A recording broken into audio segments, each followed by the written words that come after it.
साहजिकच आहे की माझी सर्व्हिस 20 वर्ष झाली, 15 वर्ष झाली, 25 वर्ष झाली, 30 वर्ष झाली. मला आता TET द्यायची आहे. असा एक सुप्रीम कोर्टाचा निर्णय आहे आणि शासनाचा निर्णय असल्यामुळे आपल्याला त्या गोष्टी कराव्याच लागतील. घाबरण्याचं कुठलीही गोष्ट नाही किंवा चिंता करण्याची कुठलीच गोष्ट नाही, कारण आपलं पूर्ण विद्यार्थ्यामध्ये आयुष्य गेलेलं आहे आणि ते कार्य म्हणजे शिकवणे. त्यामुळे एवढा आपल्यासाठी ही अवघड कुठलीच गोष्ट वाटणार नाही. मग तर चला सुरुवात करतो की TETसाठी अभ्यासक्रम काय असेल.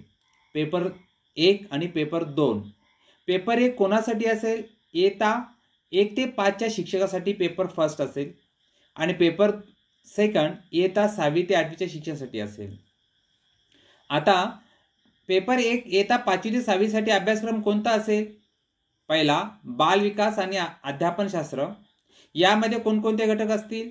बालविकास, वाढ आणि विकासाची संकल्पना, विकासाची तत्वे, अनुवंशिकता आणि पर्यावरणाचा अभाव.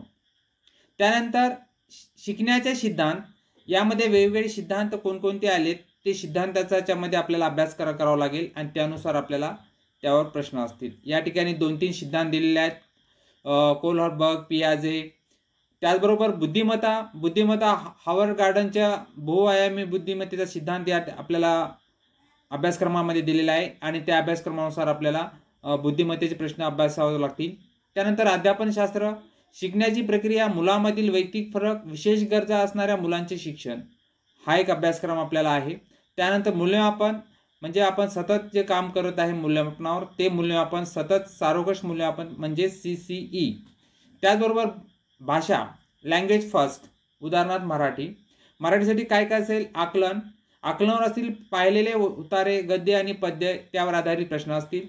व्याकरणामध्ये वर्णमाला, संधी, नाम, सर्वनाम, विशेषण, क्रियापद, काळ, लिंग, वाचन, वाक्यप्रचार आणि म्हणी, ह्या सर्व गोष्टी आपल्याला माहिती आहेत.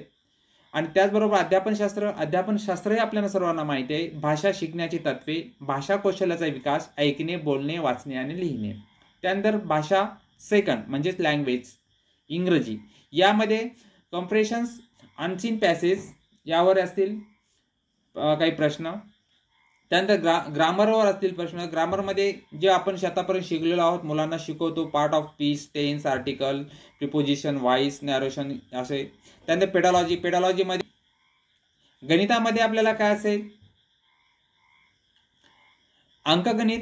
याच्यामध्ये संख्याज्ञान, बेरीज, वजाबाकी, गुणाकार, भागाकार आणि लसावे आणि मसावे, अपूर्णांक, या सर्व गोष्टी आपल्याला सोप्या आहेत, सर्वांना येतील. ह्याच्यातले कुठलाही प्रश्न आपल्या कोणा शिक्षकाकडून राहणार नाही. त्याचबरोबर भूमितीमध्ये आकार आणि अवकाशी समज, लांबी, वस्तुमान, धारकता, वेळ, चलन. त्यानंतर माहिती व्यवस्थापनामध्ये आलेख आणि तक्ते.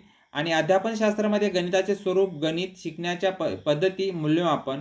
त्याचबरोबर परिसर अभ्यासामध्ये कुटुंब आणि मित्र, नातेसंबंध, प्राणी, वनस्पती. त्याबरोबर अन्न, निवारा, प्राणी, अन्न, आरोग्य, पाणी आणि निवारा, प्रवास, वाहतुकी साधने. अशा पद्धतीने हे पेपर 1 साठी अभ्यासक्रम असेल. की त्याचबरोबर आपण बनवतो आणि करतो ह्या गोष्टी, व्यवसाय, खेळ, अध्यापनशास्त्र, परिसर, अभ्यासक्रमाची संकल्पना, शिकण्याच्या पद्धती, प्रकल्प, कार्य, अशा पद्धतीने पेपर 1 चा अभ्यासक्रम असेल. आणि हे वाचल्या पद्धतीने अभ्यासक्रमामध्ये मला तर असं वाटते की कोणत्याही शिक्षकासाठी हे अवघडच नाही आणि सर्वांना ह्या गोष्टी न अभ्यास करताही हे पेपर आपण चांगल्या पद्धतीने सोडू शकतो.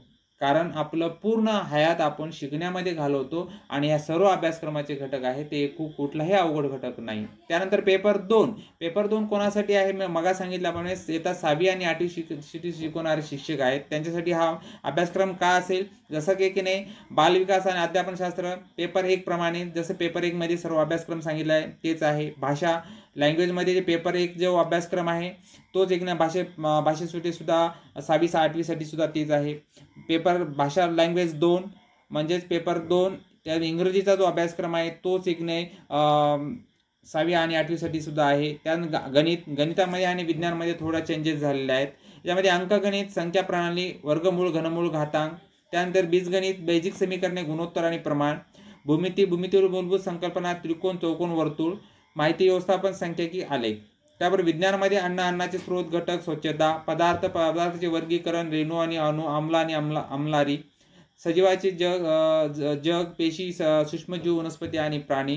त्याचबरोबर नैसर्गिक घटना, प्रकाश, ध्वनी, वीज, चुंबकत्व, नैसर्गिक संसाधने, हवा, पाणी, माती. अशा पद्धतीने हे विज्ञान विषयावर असतील. आता सामाजिक शास्त्रामध्ये काही प्रश्न असतील की सामाजिक शास्त्रामध्ये अभ्यासक्रम कसा असेल, तर इतिहास, प्राचीन, मध्ययुगीन, आधुनिक भारताचा इतिहास, स्वातंत्र्य लढा, भूगोल, सौरमंडळ, पृथ्वी, हवामान, नैसर्गिक संसाधने, भारत आणि महाराष्ट्राचा भूगोल. नागरिकशास्त्रामध्ये भारतीय संविधान, लोकसभा, राज्यसभा, स्थानिक स्वराज्य संस्था, अध्यापनशास्त्र, सामाजिक शास्त्र, शिकण्याच्या पद्धती, प्रकल्प, कार्य, मूल्यमापन.